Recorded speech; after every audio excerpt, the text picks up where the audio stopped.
Now let's look at creating the arms. And we got a decision to make here. The character design has been kind of ambiguous with this guy. So he's got a fairly tight-fitting t-shirt down to his waist, but along his arms, the sleeves seem kind of baggy. Are we going to add the t-shirt later as a cloth simulation, or are we going to model it as part of the character mesh?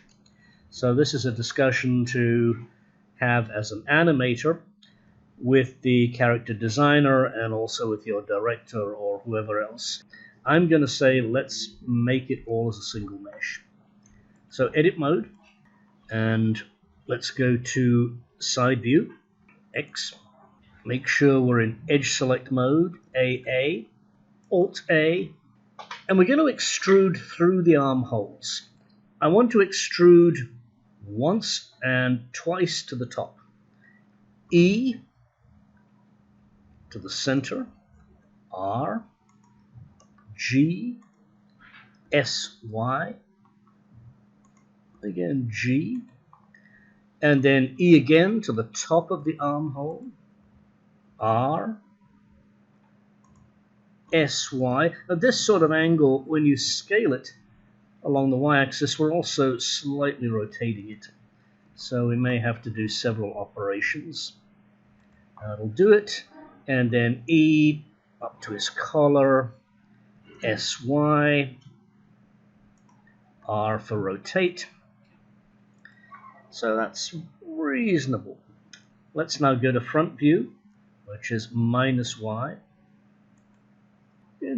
I want to scale it here, but I want to scale it using the 3D cursor. So I'm going to put that there, and then hit SX. Pull it in, fairly extreme pulling in, and you'll notice it's looking kind of squarish. Maybe not what we want, because that's the nature of our selection.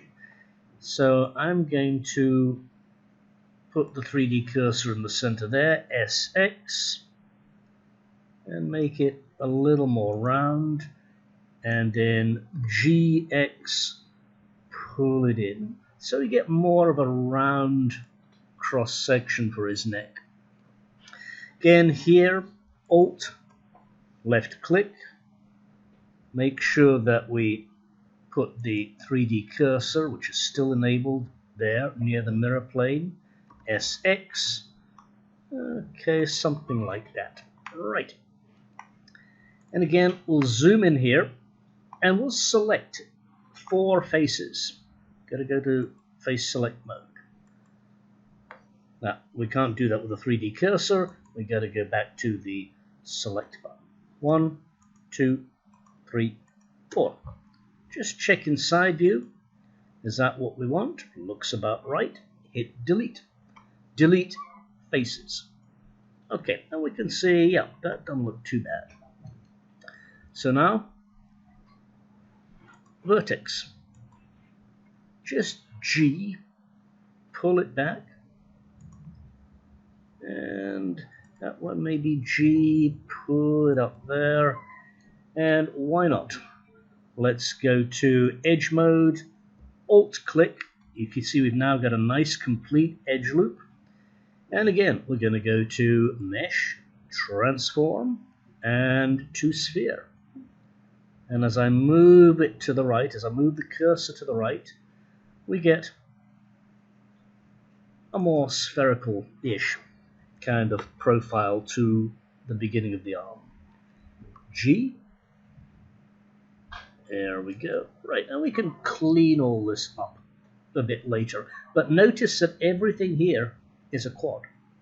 We're still totally, we've messed up some of the edge loops, but we still have a pretty good quad structure. There we go. And yeah, that needs a bit of work there. Maybe SY and SX. Reduce the X component just to make it a little more square. Again, SX, pull it in.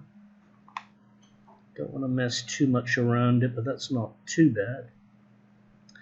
Okay, let's go to front view. SZ, try to keep the profile. G, and now E, and just EX, we'll constrain it. SZ, look at the side along the X-axis.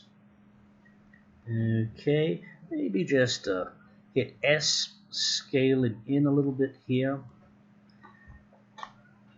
Obviously we don't have a profile for the arm here. It would be useful to have a top view of the arm. That would give us some idea of the profile along its length, but we're just going to have to guesstimate it. And again, SX0 this time, just to flatten that out in the YZ plane.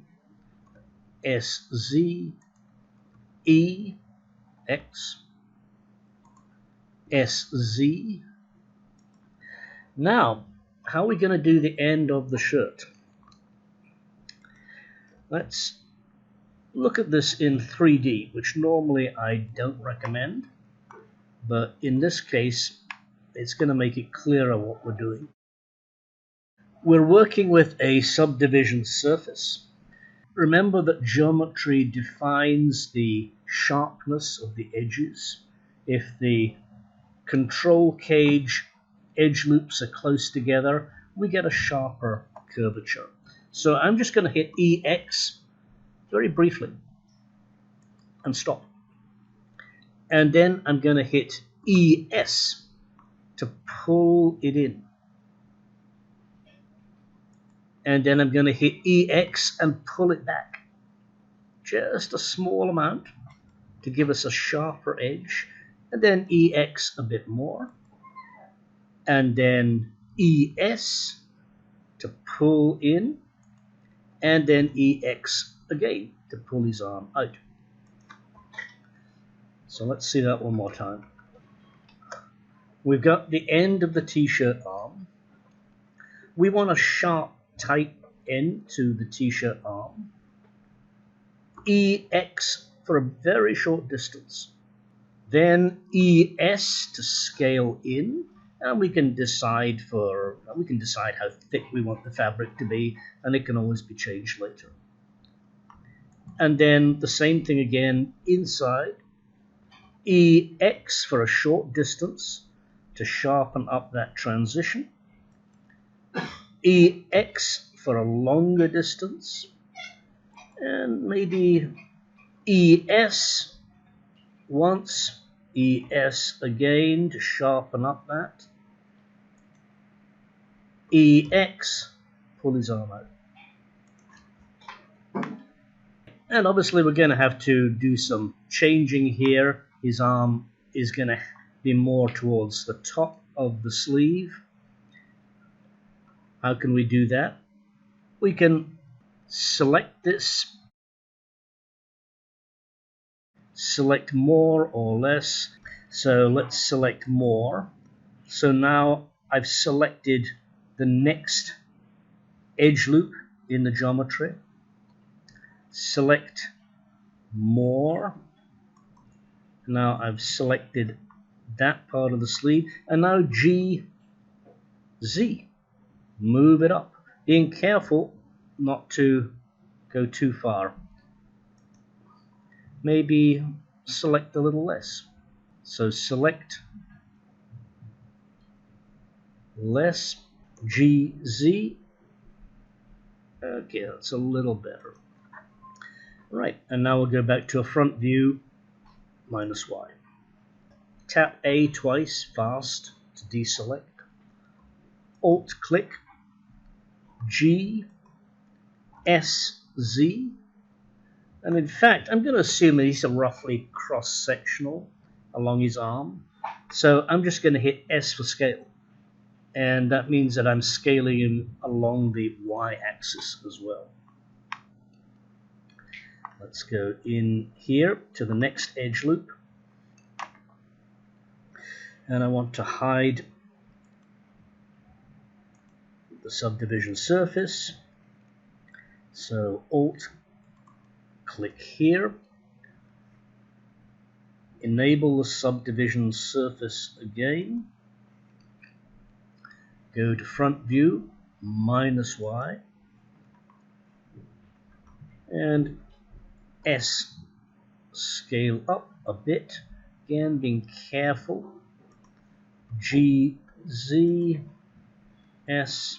This is the reason for trying to make our cross sections along the length of the arm planar in the YZ plane, because just using S would mean that we expanded any irregularities along the x-axis, which we don't want to do. All right, there we go. I'm going to rotate that. So first of our loops at the elbow, I'm going to say that's the start of the elbow. EX, EX. There's the next one. EX, EX, EX. Okay. And now we'll just start scaling these. Scale, G, S, G, Alt click, S, G, Alt click, G, S, Alt click, S, and Alt click, S. Right, let's go back out to object mode and see how he is looking. So there's the t-shirt, there's his arm. You'll notice that enabling clipping has cleaned his little problem up. Now I'm going to, since it's almost 7 o'clock, I'm going to save this again. File, save as. Note it's red. We're saving as with the same name. Just hit plus. Save as Blender file. You'll notice that in the splash screen we have character 02 blend. Kind of convenient. So we don't even need to go to the Open Save menu.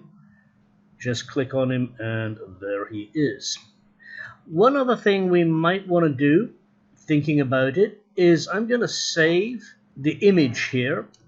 File, external data, automatically pack into blend. So this is useful. File, external data, automatically pack into blend. Got to be careful with this. If you have a lot of music files in the video sequence editor, a lot of big textures, it's going to make your file kind of unwieldy. But for something like this, it's a no-brainer. So just click on that. And it says down here, packed 1 files. So now we've got our image nicely saved in the Blender file. We don't need to worry about losing it or working on this on another machine. We've got everything self-contained. Okay, let's select our character again.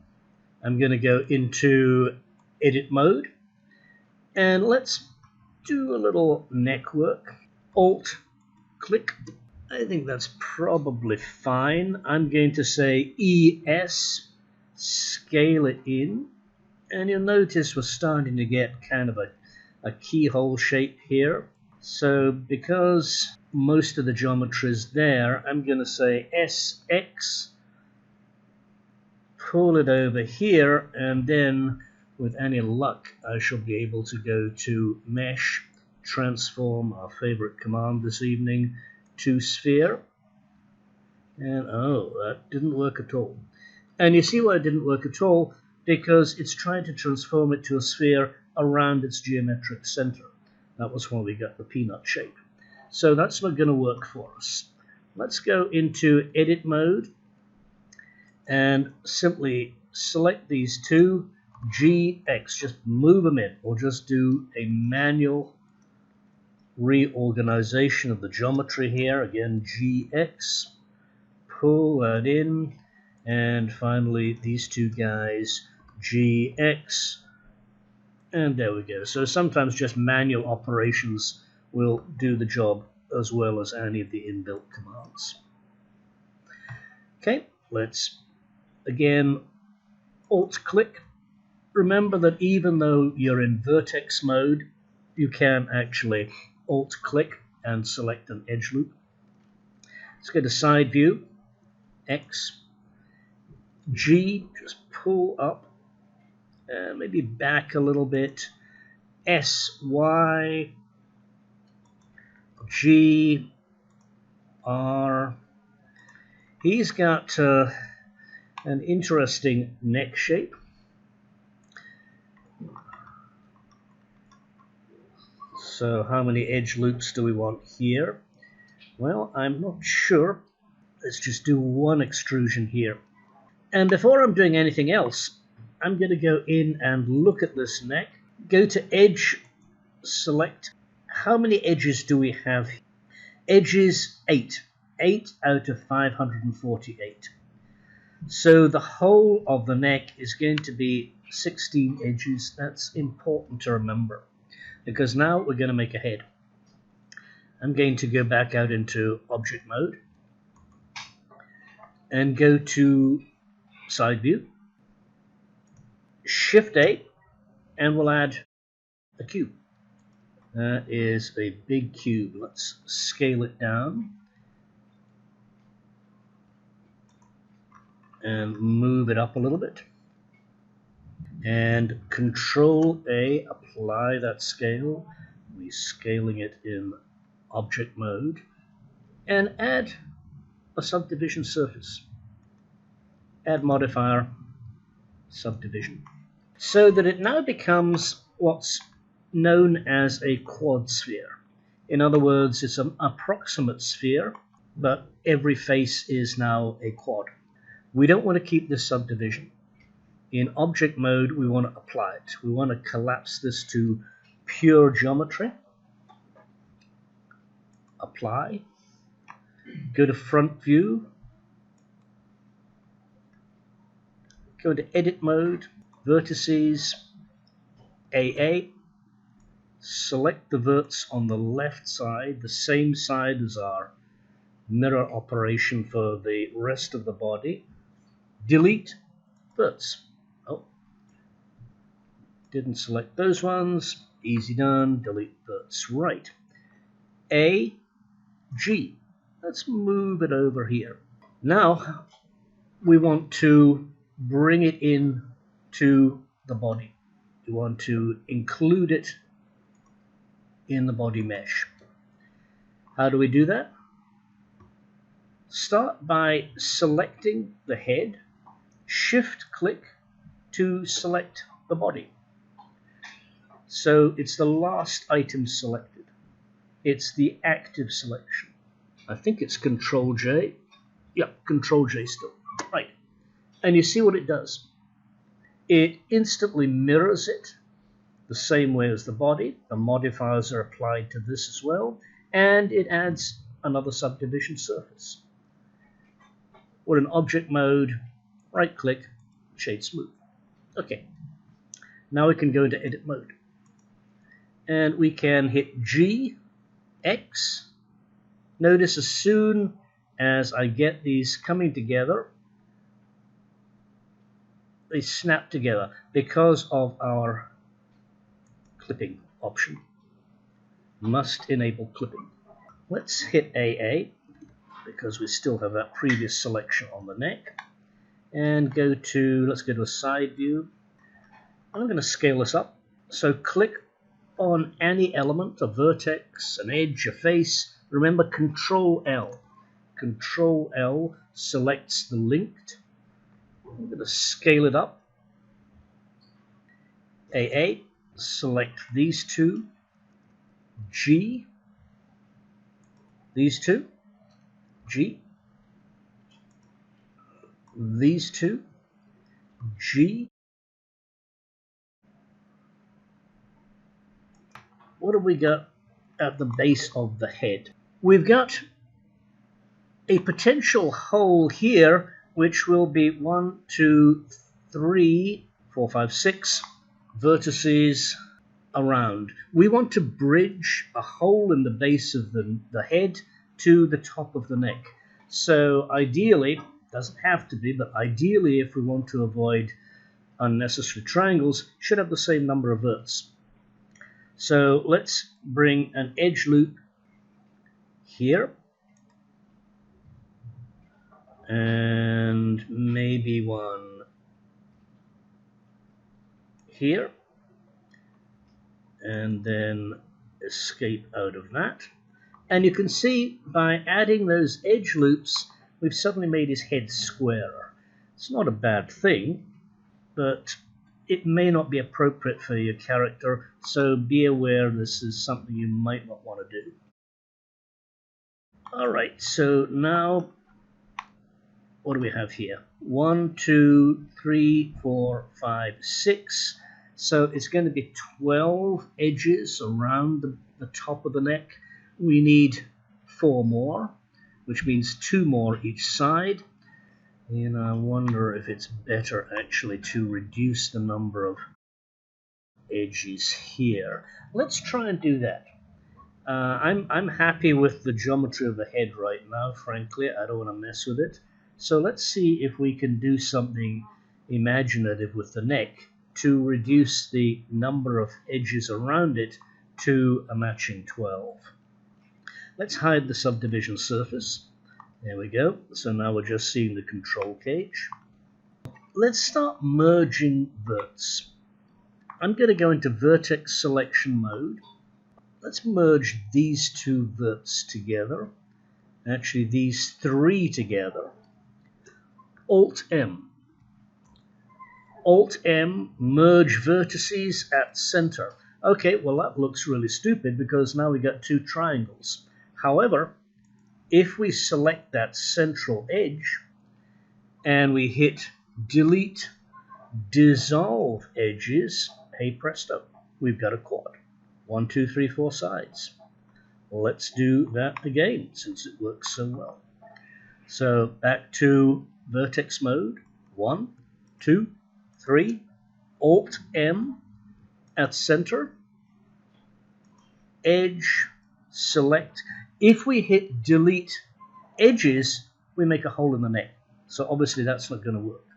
We need to hit delete dissolve edges. We haven't mentioned, I don't think we've mentioned dissolving verts, edges and so on before, but this is really useful. This keeps the geometry, it doesn't destroy the geometry. So again, we've got a quad here. Edge mode, Alt-click. We've got how many faces, how many edges selected? 1, 2, 3, 4, 4. Oh, I've actually taken too many away. All right, well, let's undo that operation. And select the top again. We've got edges 6. All right, so twice 6 is 12, so we should have the same number as in the base of the head. Let's start to do some geometry. AA, select nothing. And then we go to face select mode. 1, 2, 3, 4, delete. Faces, we don't want to dissolve them because that would leave geometry. We want to actually delete them this time. Here we are. Now again, Alt-click. How many? 6 edges selected. Perfect. Let's go back to seeing our subdivision surface. Since we like it so much, let's go to Mesh and Transform and to Sphere. Okay. We've got this edge loop selected. Hold down Shift, hold down Alt, click the top of the neck, and now we want to bridge the edge loops. It's an edge command, edge, bridge edge loop. So remember we used this once before. There we go. So there's his head. We might want a little more geometry in it. I'm going to increase the number of cuts to give it a little more definition. That didn't work too well, in fact. I don't know why that is. Let's go back to 0 and just accept that. We'll see what we can do with this edge loop here. So here, got to be careful because it's no longer a full edge loop. I destroyed the geometry when I did the kiting operation. This is called a kiting operation, by the way, because it's in the shape generally of a kite. It will break the edge loop. This has got 5 edges coming into the vert, and it's a node, so it can't continue an edge loop. The rest of the neck is okay. So again, side view, we don't want to try moving things in perspective view. G, sharpen it up a little bit. Then again, let's try this edge loop. Yeah, and don't like that. So yes, something is badly off here. We'll just use the knife tool. Click on the knife tool. There we go. Something like that. Enter. And you can see I've now got a try here. So I'm going to have to clean this up a little bit, but it's not too bad. Let's go back to seeing the subdivision surface. Scale that in a bit. Hide the subdivision surface. Select this edge loop R. That's better. And let's add this edge here. G. That looks better. Okay, so we're starting to get that. So the jawline here isn't quite right. Maybe one more edge loop here. SY. Reduce that. Then GG. Move it along the existing geometry, and then SZ, G, getting a strange bump in his head here. So let's go to the 3D cursor, put it down here, go to pivot point, 3D cursor, SZ, get rid of the bump in his head. There, median point. And we'll go out into object mode, see what we got. Well, it needs a little work. He's got kind of a pointy head, though obviously the hair will help there. He's got some corners to his forehead. Let's see if we can do a nose, and then we'll give him a draped coat over the solid t-shirt. So we'll go back into edit mode, AA. Maybe move these guys GZ up a little bit. That looks better. What do we got for his nose? We don't have a lot of options for his nose. Could really do with another edge loop around his head here. So let's try that.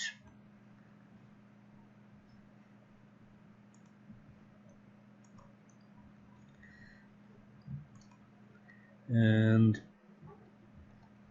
SZ, flatten it out a bit.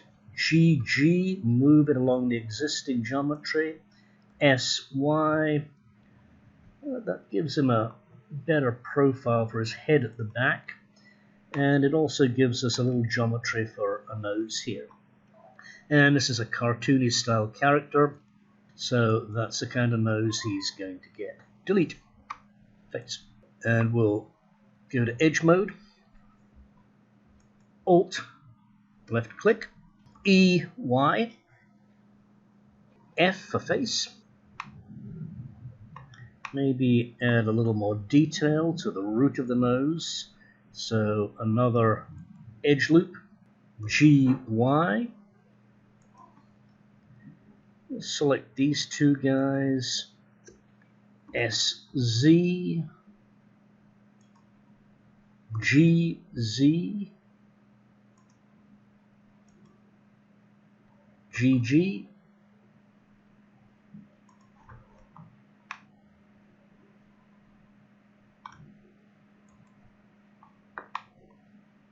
GX,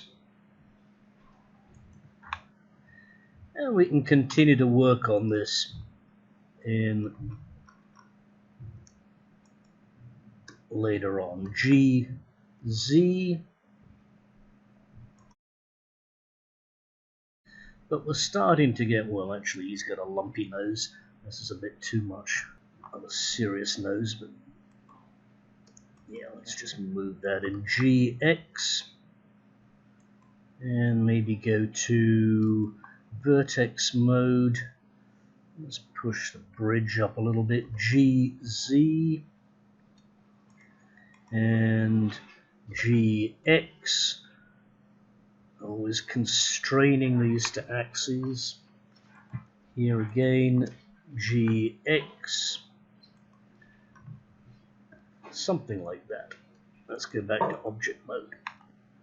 Alright, so you can see we're starting to get the basis for our figure. I'm going to, just in case, save as, increment. This is very useful. This is a new feature in 2.8. Reminds us to increment the number at the end, save as Blender file. And I'm going to hide the backgrounds.